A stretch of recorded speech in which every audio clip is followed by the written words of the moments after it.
नमस्कार मैत्रिणींनो, मी संगीता तुमचे स्वागत करते आजच्या एका नवीन व्हिडिओमध्ये। तर आजचा व्हिडिओ पूर्ण युजफुल आहे। तर आज मी तुम्हाला पेपर पॅटर्न ठेवून कसं कट करायचं आणि कमीत वेळात जास्त ब्लाउज कट करायचे कसे ते सांगणार आहे। तर तुम्ही व्हिडिओ कुठेही स्किप न करता महत्त्वपूर्ण व्हिडिओ आहे, तर पूर्ण पहा, जेणेकरून तुमच्याही लक्षात येईल आणि तुम्हीही कमी वेळात जास्त काम करू शकता। तर सर्वात आधी आपल्याला पेपर घ्यायचा आहे, पेपर कट करून घेतलेला आहे। तर याच्यासोबत मी एकावर एक ठेवून असे दोन ब्लाउज कट करणार आहे। तर मी दोन अस्तर घेतलेले आहेत। तर सर्वात आधी मी 36 साईजचा ब्लाउज आहे, तर ही पेपर पॅटर्न कट करून घेतलेला आहे। तर या पेपर पॅटर्नचा ही व्हिडिओ मी अपलोड केलेला आहे। तर तुम्हाला बघायचा असेल तर तुम्ही माझ्या चॅनलवरती जाऊन हा व्हिडिओ बघू शकता। तर हे बघा, तर 36 साईजचं ब्लाउज आहे आणि त्याची घडी 9 आहे। 36चा चौथा भाग म्हणजे 9 इंच। तर महत्त्वाचं म्हणजे आपण प्रत्येक वेळेस ब्लाउज पॅटर्न कट करत बसण्यापेक्षा आपण एकाच वेळात जर पॅटर्न कट करून ठेवले आणि असेच्या असे पॅटर्न ठेवले, तर आता हे एक पॅटर्न आहे, तर 36 साईजचं पॅटर्न आहे। तर तुम्ही हे पॅटर्न आपण 35 साईजसाठी वापरू शकतो किंवा 37 साईजसाठी वापरू शकतो। हे पॅटर्न एक पॅटर्न जर कट केलं तर आपण 2-3 साईजसाठी आपण हे पॅटर्न वापरू शकतो। तर एक वेळेस जर एक पॅटर्न कट करून ठेवलं तर परत आपल्याला पॅटर्न कट करायची गरज नसते। तर व्हिडिओ पूर्ण पहा, याच्यामध्ये मी खूप अशी माहिती दिलेली आहे, तर तुम्ही शेवटपर्यंत नक्की बघा। तर सर्वात आधी आपल्याला हा पाठीचा भाग ठेवून घ्यायचा आहे। तर पाठीचा भाग असा ठेवायचा आहे, एक्युरेट ठेवायचा आहे, बघू शकता तुम्ही। दुसरं काहीच करायची गरज नसते याला। पॅटर्न जर कट केलं तर माप घ्यायची गरज असते, न वेगवेगळे माप टाकायची गरज असते। फक्त पॅटर्न ठेवायचं आणि उंचीनुसार आणि छातीनुसार आपल्याला चेंज करायचं असतं। तर आपले हे पॅटर्न परफेक्ट 36 साईज आहे, तर आपल्याला हे 35 साईजसाठी सुद्धा वापरू शकता किंवा आपल्याला 37 साईजसाठी सुद्धा वापरू शकतो आपण हे पॅटर्न। तर असं ठेवायचं हे पेपर आणि व्यवस्थित असा चारही बाजूने असा वरती हात ठेवायचा आणि एक्युरेट ठेवून असं मार्किंग करून घ्यायचं आहे। तर खडूनी एक्झिट मार्किंग करून घ्यायचे आहे। तर जसंच तसं मार्क करून घ्यायचं आहे, बघू शकता तुम्ही। मी व्हिडिओत दाखवते त्याप्रमाणे जर कट केलं तर तुमचेही ब्लाऊज खूप असे छान येतील आणि व्यवस्थित असे। तुम्हाला जास्त जर कामाचा कंटाळा येत असेल तर तुम्ही ही ट्रिक नक्कीच ट्राय करा। बघू शकता, आता हे पॅटर्न उचलायचं आणि फक्त आपलं शोल्डरचं माप बघून घ्यायचं आहे। तर आपलं शोल्डरचं माप किती येत आहे ते बघून घ्यायचं आहे आधी।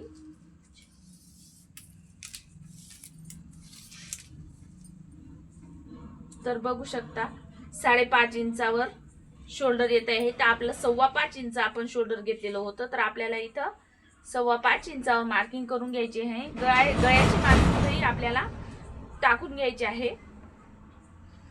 तर गळा आपला 2.25 इंचावर होता, तर हा 2.5 इंचावर येतोय।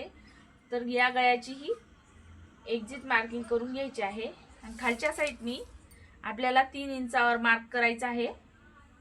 तर तुम्ही पेपर पॅटर्नवर गळा नाही कट केला तरी चालेल, जेव्हा आपण ब्लाउज कट करत असतो तेव्हाच गळा ड्रॉ करून कट करून घ्यायचा आहे।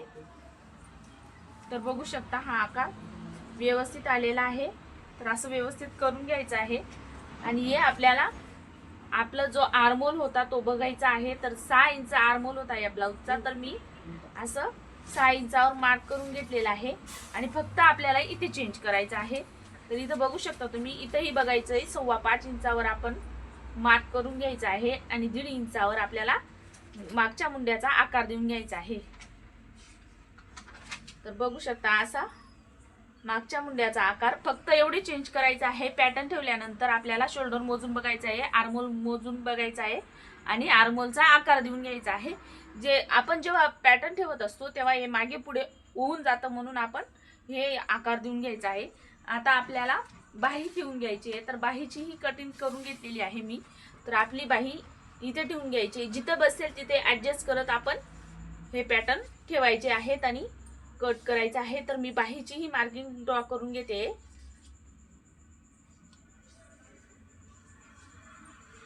तर ही आपली बाही आहे तर ती आपल्या अस्तरच्या ब्लाऊजची कट केलेली आहे. जर तुमचं ब्लाऊज जर बिगर अस्तरचं असेल तर तुम्ही इथं मार्जिन वाढून घ्यायचे आहे. तर मार्जिन आपण जी हात शिलाईसाठी फोल्ड करतो ना, तर त्याच्यासाठी आपल्याला मार्जिन वाढून घ्यायचे आहे. तर बघू शकता ही बाही मी ड्रॉ करून घेतलेली आहे.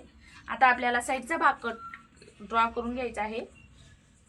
तर साईडचा भाग असा ठेवून घ्यायचा आहे, व्यवस्थित ठेवायचा आहे आणि अजिबात हलू द्यायचा नाहीये पेपर, आणि व्यवस्थित असं ड्रॉ करून घ्यायचा आहे.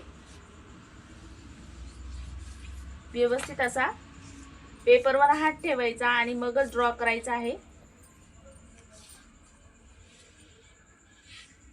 तर हा आपला साईडचा भागही ड्रॉ करून घेतलेला आहे आपण. तर आपल्याला आता कटोरी, प्रिन्स कटची कटोरी ड्रॉ करून घ्यायची आहे.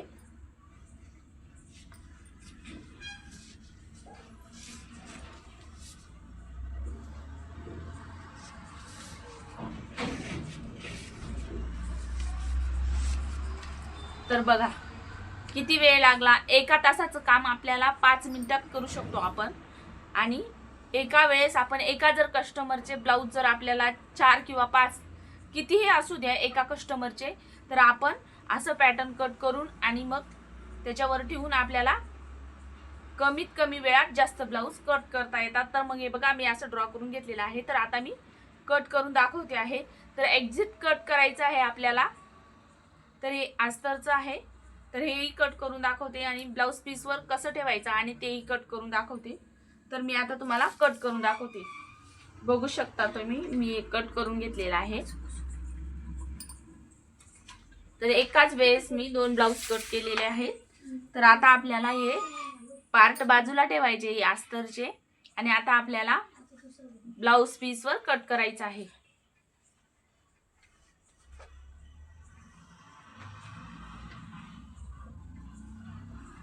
तर हे बघा 2 ब्लाऊज पीस आहेत. तर सेम आपण जशी घडी टाकली होती अस्तरची, सेम तशीच घडी करायची. फक्त बघायची ब्लाऊज पीसवर डिझाईन कशी असेल, त्या डिझाईन नुसार आपल्याला व्यवस्थित बघून मग घडी टाकायची आहे. बघू शकता याच्यावर झिगझॅग वाली डिझाईन आहे. तर मी अशी ही पाठीवर येणार आहे आणि बाहीवर पण आपल्याला अशीच घडी टाकून घ्यायची. तर वरती डिझाईन आहे आणि सरळ बाजूला डिझाईन आहे आणि उलट्या बाजूला प्लेन कापड आहे या ब्लाऊज पीसचा. व्यवस्थित अशी दोघी ब्लाऊज मी सेट करून घेते. आता बघू शकता एकावर एक ठेवून व्यवस्थित असे सेट करून घ्यायचे आहेत, जेणेकरून आपण जेव्हा कट करू अस्तर ठेवून तेव्हा आपल्याला कपडा हा खाली वरती कट नको व्हायला, म्हणून आपण व्यवस्थित घडी टाकून घ्यायची आणि व्यवस्थित असं सेट करून घ्यायचं आहे ब्लाऊज पीस.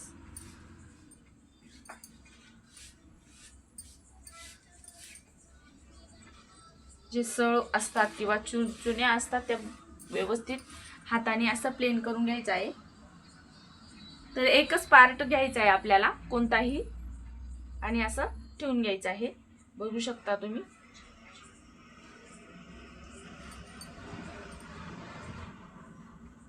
पाठीचा भाग ठेवलेला आहे. तर आता मी बाही आणि प्रिन्सेस कटची कटोरी आणि साईडचा भागही ठेवून घेते.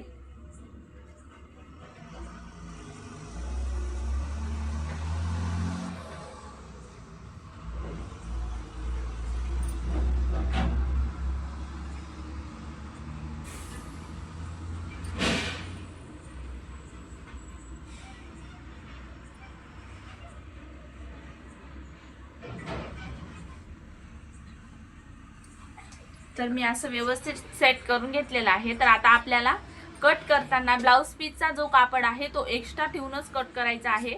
जेव्हा आपण जोडू ब्लाऊज तेव्हा आपल्याला हा व्यवस्थित स्टिच करून आणि मग कट करून घ्यायचा असतो. तर थोडा एक्स्ट्राच ठेवायचा आहे. तर मी हे आता एक्झिट कट करून घेणार आहे. तर बघू शकता तुम्ही, मी आता कट करून घेतलेला आहे अस्तरही, आणि जो मेन ब्लाउज पीस होता तोही कट करून घेतलेला आहे. तर बघू शकता किती कमी वेळात आपलं काम होतं आणि झटपट असं जास्त डोक्याला ताण न घेता आपण कट करू शकतो. तर कसा वाटला आजचा व्हिडिओ? जर तुम्हाला पेपर पॅटर्न पाहिजे असतील तर तुम्ही माझ्या व्हॉट्सअप नंबरवर मेसेज करू शकता. तर कसा वाटला आजचा व्हिडिओ आवडला असेल तर व्हिडिओला लाईक करा. माझ्या चॅनलवर नवीन असाल तर माझ्या चॅनलला सबस्क्राईब करा. व्हिडिओ बघितल्याबद्दल धन्यवाद.